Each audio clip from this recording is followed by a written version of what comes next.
Well, hey guys, you should really add me on Snapchat if you're not following me already, because it's a lot of fun. Hey guys, it's Thursday, July 21st, 2016, and we are moving out of our apartment this Sunday. So first I want to give you guys a little update on the progress. So let me go show you what we've been up to the past few days. Matthias is home. Time to get rid of the biggest headache, which is this couch. That is actually too big for this apartment, and I told you guys in another video we had to use a sledgehammer to get this in here. So let's see if we can get it out. I don't know. We got it out. What a success. Now someone's just got to pick it up and get this thing off of our hands. So as you guys can see, we completely emptied out our living room. We got rid of both of the couches, which is amazing.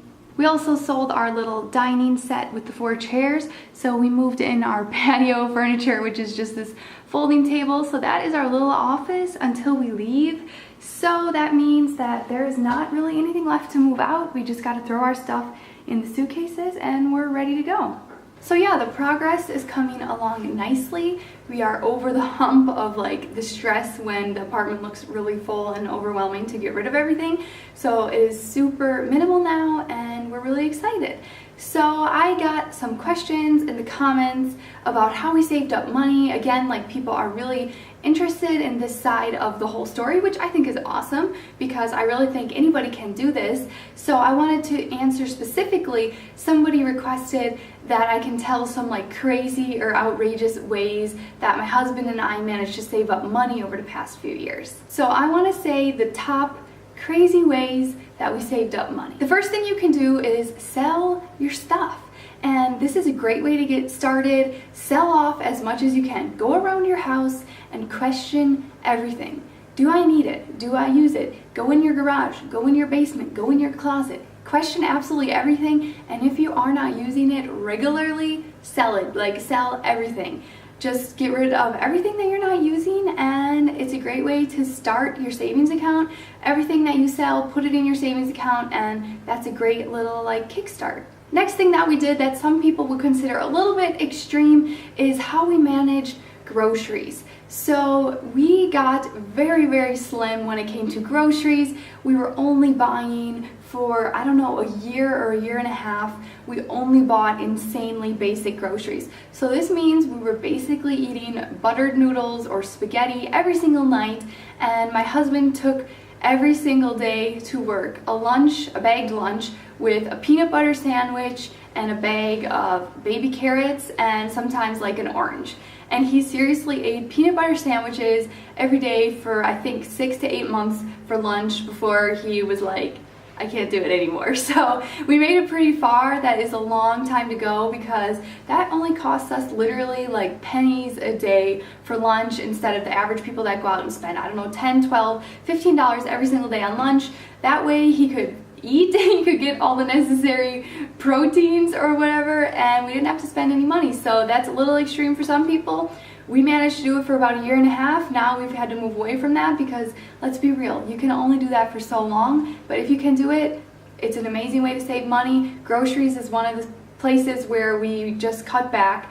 Like, I think we've spent less than $100 a month on groceries when we were really like deep in the money saving mode. Next, and my most recommended thing you can do to save up a ton of money that people might think you're absolutely nuts is to get another job. So we were always working multiple jobs when we were trying to save up money, filling every single hour of the day with an additional income source. So that would mean my husband would get home from his day job and literally like run in the shower, change into his clothes, and head to the second job, to the part-time job. And if you get an extra job, don't just show up. Realize that you're there to make money and save every single bit that you make. And while you're there, if people ask you things like, can you stay late? Can you work on Saturday? Always say yes. That was one rule that we had. We were working in hospitality, so obviously the amount of effort that you put in kind of comes back in dollars. So we made a rule for ourselves that if anybody would ask us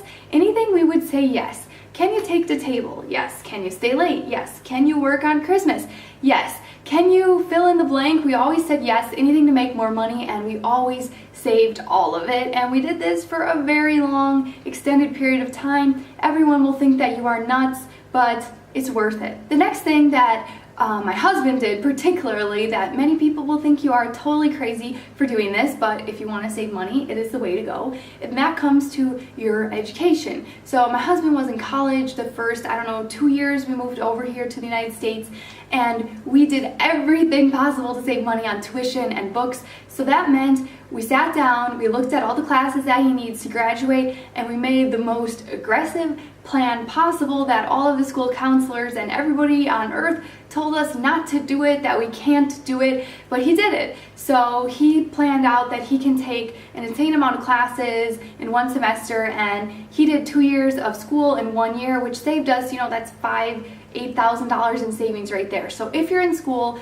set out an aggressive plan, don't just show up at school, really own it and realize that there's a goal. You want to save money, so anything you can do to save money, do it. Take as many classes as possible, even if your advisors and parents and whatever people are telling you you're nuts.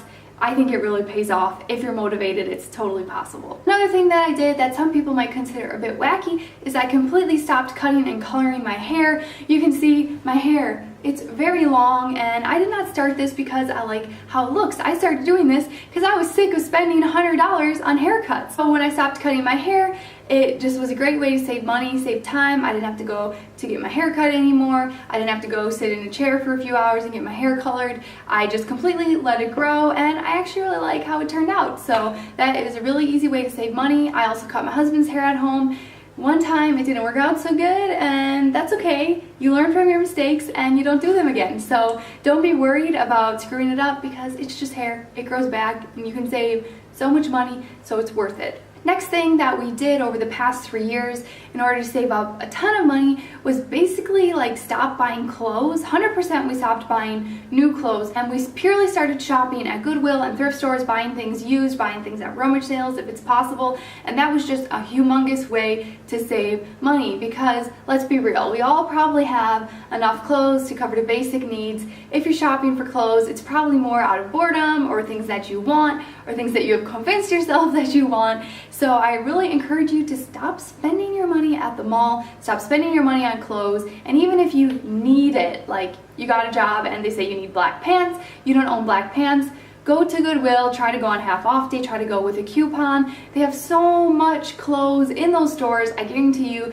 they'll have your size and your color, and you can spend like $3 on a pair of pants and not go to the mall and spend $50. And if they're for work anyways, it's like, last and very important thing that we did and that you can do as well is sit down and look at all of your bills and start to, again, question everything. Look at your cell phone bill. Can you lower it somehow? Look at your electricity bill. Can you lower it somehow? Is there some bill you can cut out completely, like an unnecessary insurance policy that isn't really good, or a cable bill, or do you have the wrong kind of internet? Call all those companies, try to get them lowered. If you have internet that you think is too expensive, call them, negotiate on price. You have to ask for things in this world, and a lot of the times they're willing to work with you if you threaten to close your account. That's what I find. If you say that you're going to close it or you're going to switch to another company, they'll definitely work with you. So if you have less bills, that means more of the money that is coming in can go into your savings account. So those were just some of the kind of crazy or weird things